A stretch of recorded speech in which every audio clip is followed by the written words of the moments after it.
नमस्कार, स्वागत, अभिनंदन। क्लास 10th का आप अर्थशास्त्र अभी पढ़ रहे हैं और अर्थशास्त्र का तीसरा अध्याय खत्म हो चुका है। तीसरे अध्याय के खात्मे के बाद यानी खत्म होने के बाद आज इसका लास्ट वीडियो इससे संबंधित मैं डाल रहा हूं, जिसमें सिर्फ ऑब्जेक्टिव क्वेश्चंस हैं। और इन ऑब्जेक्टिव क्वेश्चंस में से पहले के परीक्षाओं में कुछ क्वेश्चंस आए हुए हैं और आगामी परीक्षा में यानी कि आने वाली परीक्षा में कुछ क्वेश्चंस यहां से आ सकते हैं। तो जितने भी इंपॉर्टेंट क्वेश्चंस थे मैं उसको लेके आया हूं। ज़्यादा कोशिश कीजिए आप ऑब्जेक्टिव क्वेश्चंस न करके, ज़्यादा कोशिश कीजिए किताब के अंदर की चीज़ों को पढ़ने का। अंदर की चीज़ को जगह अगर आप समझ लिए हैं तो ऑब्जेक्टिव क्वेश्चंस करना आसान हो जाता है आपके लिए। अगर सोचिए कि अगर आप मुद्रा के बारे में सब कुछ जान चुके हैं जो आपकी किताब में है, तो उससे संबंधित जो भी प्रश्न आएगा वो उसको आप कर लेंगे। तो कुछ बच्चों का मैं देख रहा हूँ कमेंट्स इस तरह का है कि भाई सर ज़्यादा ऑब्जेक्टिव क्वेश्चंस डालिए, ऐसे डालिए, वैसे डालिए। अरे थ्योरेटिकल पार्ट पर ज़्यादा जोर दीजिए। ऑब्जेक्टिव क्वेश्चंस मैं डालूंगा, अभी काफ़ी वक्त है, इतना डालूंगा कि आप पढ़ते पढ़ते थक जाओगे। इसलिए कोशिश कीजिए कि थ्योरेटिकल चीज़ों को बहुत गहराई से समझ लें। गहराई से समझ लीजिएगा तो फिर किसी तरह से क्वेश्चन आएगा, आप उसको हल करने में सक्षम रहिएगा। ठीक है। और मेरा एक नियम रहा है कि मैं पूरी अध्याय का हर वो टॉपिक जहाँ से प्रश्न आया है, आने वाला है, हर एक टॉपिक को पूरा क्लियरिफाई करता हूँ, पूरा बताता हूँ। और उसके बाद उस अध्याय के खात्मे के साथ ही उस अध्याय में जितने ऑब्जेक्टिव क्वेश्चंस हैं जो मुझे लगता है कि ये विगत परीक्षाओं में आए हैं या आने योग्य हैं, उन सब को मैं लाता हूँ। ठीक है। तो आज का ये अध्याय सिर्फ बहुविकल्पीय प्रश्नों पर आधारित है। ध्यानपूर्वक इसको समझने की कोशिश कीजिएगा। अध्याय का नाम जैसा कि आपको पता है मुद्रा, बचत और साख। ये 10th क्लास के अर्थशास्त्र का अध्याय 3 है और इस पर आधारित तमाम वस्तुनिष्ठ प्रश्न मैं आपके सामने रख रहा हूं। सबसे पहला प्रश्न जो है वो है मुद्रा के विकास की प्रथम अवस्था क्या है। प्रथम अवस्था का मतलब समझ रहे हैं, जब वस्तु विनिमय प्रणाली थी उस वक्त की बात कर रहा है। मतलब विनिमय का बस माध्यम क्या हुआ करता था, वस्तु हुआ करता था, उस वक्त की बात है, उसको कहते हैं प्रथम अवस्था। तो मुद्रा के विकास की प्रथम अवस्था क्या है? तो ऑप्शन ए साख मुद्रा, ऑप्शन बी धातु मुद्रा, ऑप्शन सी पत्र मुद्रा या ऑप्शन डी वस्तु मुद्रा। तो सबसे पहले मुद्रा का इतिहास में जब पढ़ाया था तो उसमें सबसे पहले मैंने बताया था कि सबसे पहले जो प्रणाली थी विनिमय की वो थी वस्तु मुद्रा, यानी कि एक सामान दीजिए दूसरा सामान लीजिए। पहले यही प्रणाली था आदान प्रदान करने का, लेन देन करने का। चलिए आते हैं दूसरे प्रश्न की ओर। दूसरा प्रश्न जो है वो है कह रहा कि मुद्रा का आधुनिक रूप है, यानी मुद्रा का आधुनिक रूप क्या है। ऑप्शन ए वस्तु मुद्रा, ऑप्शन बी खाल मुद्रा, ऑप्शन सी प्लास्टिक मुद्रा या ऑप्शन डी स्वर्ण मुद्रा। तो जानिए वस्तु मुद्रा तो अब है ही नहीं, ये बीतों दिनों की बात हो गई। खाल मुद्रा ये भी नहीं है। प्लास्टिक मुद्रा ये सबसे आधुनिक रूप है मुद्रा का वर्तमान समय में। सोने का मुद्रा चलता ही नहीं है। अब प्लास्टिक मुद्रा ये सबसे आधुनिक मुद्रा का रूप है। तो ऑप्शन सी इसका सही आंसर होगा। अब आते हैं तीसरे प्रश्न की ओर। तीसरा प्रश्न कह रहा है कि 1 रुपए का नोट कौन जारी करता है। डिटेल में जब पढ़ाया था तो सारी बात इससे संबंधित बताया था। 1 रुपए का नोट कौन जारी करता है। Option A RBI, option B Bharat सरकार, ऑप्शन सी बिहार सरकार या ऑप्शन डी इनमें से कोई नहीं। तो 1 रुपए का जो नोट है वो जारी करता है भारत सरकार। 1 रुपए का नोट और जितने भी सिक्के हैं वो सब का सब भारत सरकार जारी करता है, ये ध्यान में रखिएगा। बाकी जितने भी नोट हैं वो सब RBI, reserve bank of India जारी करती है। अगले क्वेश्चन की ओर बढ़ते हैं। 4 नंबर। आरबीआई यानी आरबीआई का पूरा नाम क्या होता है? Reserve bank of India. इसे बैंकों का बैंक भी कहा जाता है, यानी बैंकों के दादा है ये, यानी बैंकों में सबसे ऊपर है, सर्वश्रेष्ठ है। तो बैंकों का बैंक भी से कहते हैं। कभी कभी परीक्षा में 1 नंबर का सवाल आता है कि बैंकों का बैंक के नाम से किस बैंक को जाना जाता है। तो आरबीआई, पूरा नाम रिजर्व बैंक ऑफ इंडिया। इसकी स्थापना कब हुई थी ये प्रश्न है। ऑप्शन ए 5 मार्च 1932, ऑप्शन बी 1 अप्रैल 1935, ऑप्शन सी 5 जून 1912, ऑप्शन डी 12 मार्च 1950। तो इसका सही आंसर है 1 अप्रैल 1935। 1 अप्रैल 1935 वो समय, वो दिन जब आरबीआई की स्थापना की गई। क्लियर। 5 नंबर क्वेश्चन की ओर बढ़ते हैं। एक कथन है, मुद्रा वह है जो मुद्रा का काम करती है। यह कथन किसका था? ऑप्शन ए नैप का, ऑप्शन बी मार्शल का, ऑप्शन सी हार्टले विट्स का, ऑप्शन डी क्राउथर का। किन का कथन है ये? बहुत विख्यात कथन है ये। मुद्रा वह है जो मुद्रा का काम करती है। इसका सही आंसर है ऑप्शन सी हार्टले विट्स। ये यूनाइटेड किंगडम के बहुत बड़े अर्थशास्त्री थे हार्टले विट्स, और इनका कथन है मुद्रा वह है जो मुद्रा का काम करती है। ठीक है। अब 6ठे नंबर क्वेश्चन की ओर बढ़ते हैं। आय और उपभोग का अंतर क्या कहलाता है? आय और उपभोग का अंतर क्या कहलाता है? ऑप्शन ए मुद्रा, ऑप्शन बी बचत, ऑप्शन सी व्यय और ऑप्शन डी कोई नहीं। तो आय जितना इनकम हुआ और जो आपने खा लिया उसमें से, उसके बाद जो बचेगा उसको क्या कहेंगे? बचत कहेंगे। तो उसको बी बचत कहेंगे।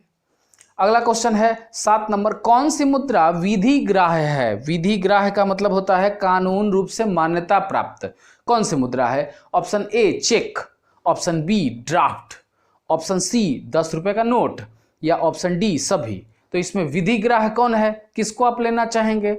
आप लेना चाहेंगे 10 रुपए का नोट, क्योंकि ये कानून से मान्यता प्राप्त है। चेक या ड्राफ्ट इसको मान्यता नहीं मिली हुई है। आप इसे ले भी सकते हैं, नहीं भी ले सकते हैं, ये आपके मर्जी के ऊपर है। मैं जब डिटेल बताया था साख पत्र के बारे में तो सब चीज़ों पर डिटेल चर्चा हो चुकी है। तो 10 रुपए का नोट ये मुद्रा जो है विधि ग्राह्य है। ठीक है। तो ये 7 प्रश्न। 8वें प्रश्न की ओर हम बढ़ते हैं। 8वां जो प्रश्न है वो है एक कथन से आधारित है, कथन पर आधारित है 8वां प्रश्न। 8वें प्रश्न में कथन क्या है? कह रहा है कि मुद्रा वह धुरी है जिसमें चारों ओर आर्थिक विज्ञान चक्कर काटता है। इस कथन को समझिएगा। मुद्रा वह धुरी है जिसके चारों ओर आर्थिक विज्ञान चक्कर काटता है। ये बात किसी अर्थशास्त्री ने कही है। आपको यही बताना है कि यह कथन किन का है, कौन से अर्थशास्त्री का है।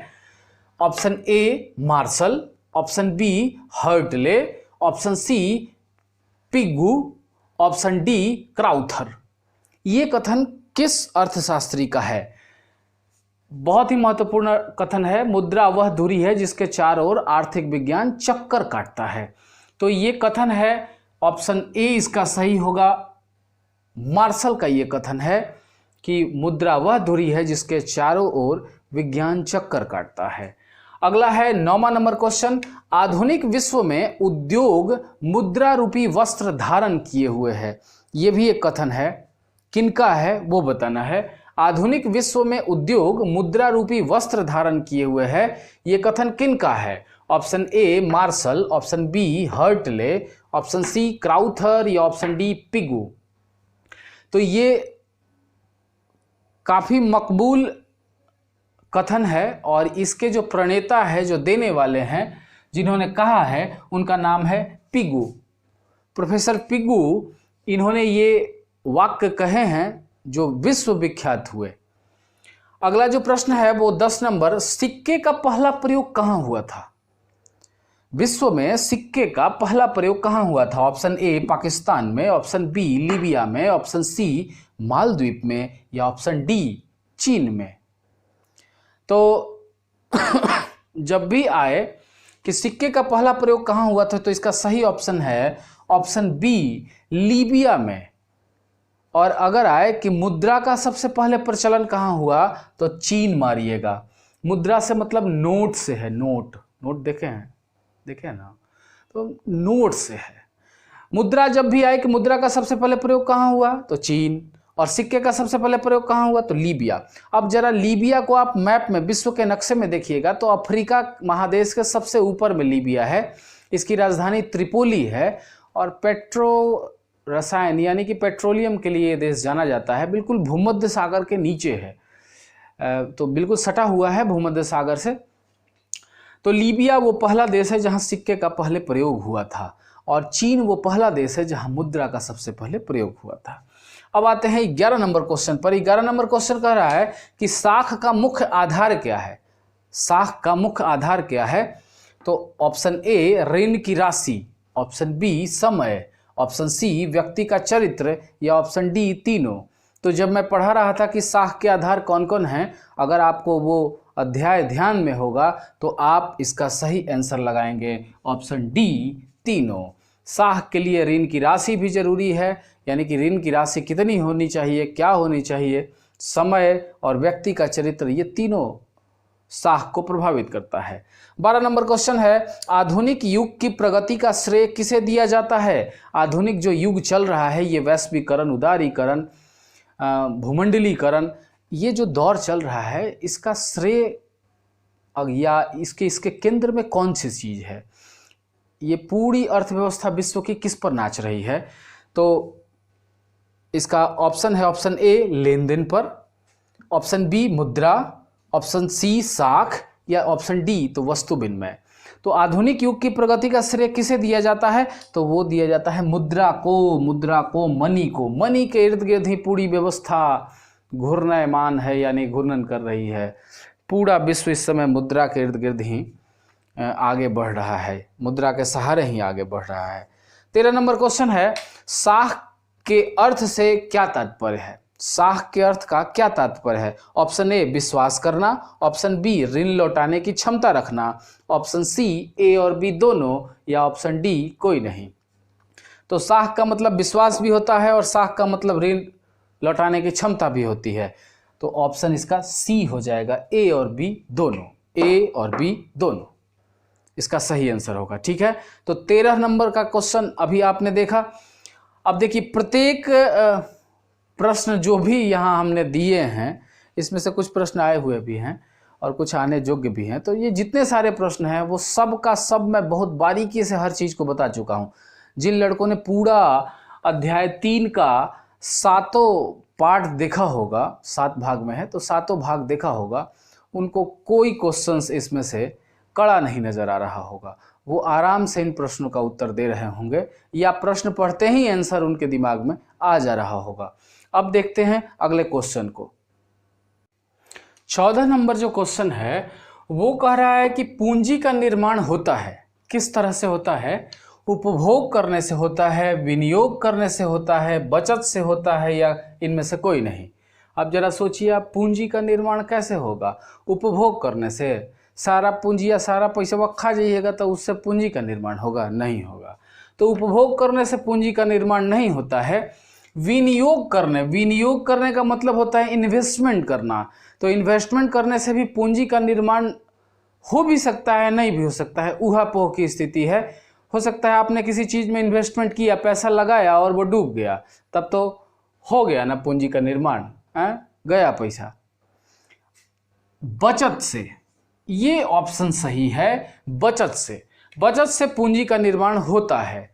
अगर आप बचत कीजिएगा, पैसों को बचाइएगा, किसी भी तरीके से आप बचत करते हैं तो वो जो बनता है आपका, वो पूंजी का निर्माण होते जाता है। तो इसका सही आंसर है बचत से पूंजी का निर्माण होता है। अगला 15 नंबर क्वेश्चन जो है वो बेहद ही इंपॉर्टेंट है। मुद्रा की वैधानिक परिभाषा, सीधे भी प्रश्न पूछता है कि मुद्रा की वैधानिक परिभाषा किस विद्वान के द्वारा दी गई, या क्वेश्चन ऐसे भी पूछ सकता है कि मुद्रा की वैधानिक परिभाषा, जो परिभाषा है, कोई भी वस्तु जो राज्य द्वारा घोषित की जाती है वह मुद्रा कहलाती है। यह कथन किनका था? तो सीधे यह कथन किनका था? Option A Seligman, option B Knapp, option C Slagman, या ऑप्शन डी पिगो। तो ये कथन है नैप महोदय का। नैप महोदय ने ही सबसे पहले कहा कि कोई भी वस्तु जो राज्य द्वारा घोषित कर दी जाए मुद्रा के रूप में, वो मुद्रा कहलाएगी। अगर राज्य कह दे कि इस कलम से ही सारा सामान मिलेगा, ऐसा कलम जिसके पास होगा उसका वैल्यू ये होगा और उससे इतना सामान मिल सकता है, तो ये कलम ही मुद्रा हो जाएगी। तो ये तो देश की सरकार के ऊपर है कि मुद्रा वो किसको घोषित करती है।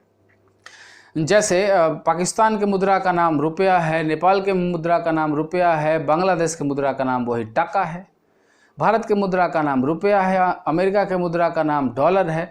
तो विभिन्न देश की मुद्राएं अलग अलग है, नाम अलग अलग है, उसका स्वरूप जो है वो अलग अलग है। तो जो भी राज्य सरकार या देश की सरकार ने जो भी घोषित कर दिया कि ये मुद्रा होगी, वही मुद्रा रहेगी। तो वैधानिक जो परिभाषा दी है मुद्रा के बारे में, वो नैप में हो देने दी है। ये अर्थशास्त्री हैं, तो इन्होंने वैधानिक परिभाषा दी है। 15 क्वेश्चंस मैं इस अध्याय का आपके समक्ष रखा हूँ अभी तक, और इन 15 क्वेश्चंस में अगर आने होंगे इस अध्याय से, तो यहीं कहीं से आएंगे। जहाँ तक हमारा जो अनुभव है 7 साल स्कूल में पढ़ाने का, हाई स्कूल में पढ़ाने का, वो मैं कहता हूँ कि भाई वो अनुभव मेरा कहता है कि ये 15 क्वेश्चंस बहुत हिट हैं, आने होंगे, यहीं से आएंगे। अगर कहीं और से आते हैं तो मैं अपेक्षा करता हूँ आपसे कि आप मेरा 7 वीडियो जो इस पर बना हुआ है डिस्क्रिप्टिव, जिसमें मैं व्याख्या कर करके हर चीज़ को बताया हूँ, अगर आपने उसको समझा होगा, सुना होगा, देखा होगा, तो ये 15 प्रश्न तो आप कर ही पाएंगे। साथ ही अगर उल्टा सीधा किसी भी तरह से घुमा के प्रश्न आता है तो आप उसको कर पाएंगे। चूँकि मैं थोड़ा सा अभी अस्वस्थ चल रहा हूँ, इसलिए लगातार वीडियो नहीं बना पा रहा हूँ। आज भी बहुत ज़्यादा मैं स्वस्थ नहीं हूँ, फिर भी मैं कोशिश करता हूँ कि कुछ न कुछ वीडियो डालते जाऊँ ताकि आपका उत्साह बना रहे और मैं आपसे जुड़ा रहूं। 3 अध्याय ख़त्म हो चुका, इस पर आधारित जो प्रश्नोत्तरी था वो भी ख़त्म हो गया। अगला जो वीडियो बनेगा वो 4 अध्याय पर होगा। 4 अध्याय का फर्स्ट पार्ट आपके समक्ष प्रस्तुत करूंगा जल्द ही। तो आज के लिए बस इतना ही। हमारे चैनल को लाइक करें, शेयर करें, सब्सक्राइब करें। बहुत बहुत धन्यवाद।